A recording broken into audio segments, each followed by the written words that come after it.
দেখো ভাই, এখানে আমরা সাধারণত জানি কি আই এম অথবা আই ওয়াজ, এরকম জানি না। So I am student, right? So I am a student, আমরা জানি একটা ভার্ব থাকলে সেটা কি প্রেজেন্ট ইনডিফিনিট টেন্স। তো আই এর সাথে কখন ইজ হয়, একটা প্রশ্ন আছে না?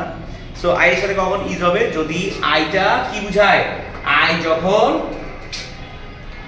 যখন আমি না হয়ে কি বুঝায়, কোনো ভাওয়েল, সিম্বল, লেটার এরকম অর্থে প্রকাশ পায়, তাহলে আই তখন কি হয়, তোমার সিঙ্গুলার অর্থে একটা প্রোনাউন অথবা লেটার অথবা সিম্বল অর্থে হয়। যেমন I stand for one in the Roman writing system, right না?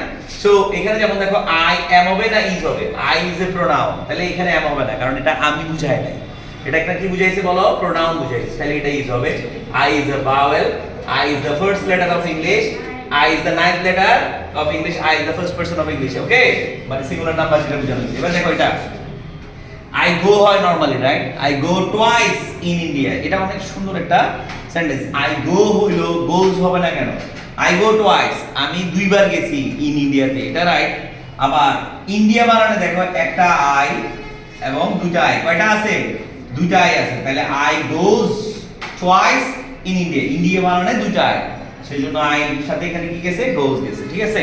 সো আই এর সাথে কখন গোজ হয়, যখন আই লেটার অর্থে ব্যবহৃত হয়, সিম্বল অর্থে ব্যবহৃত হয়, প্রতীকী স্বরূপ ব্যবহৃত হয়, অথবা অক্ষর অর্থে ব্যবহৃত হয়, অথবা ভাওয়াল অর্থে ব্যবহৃত হয়, তখন আই এর সাথে এম না হয়ে ইজ হয়। মনে থাকবে?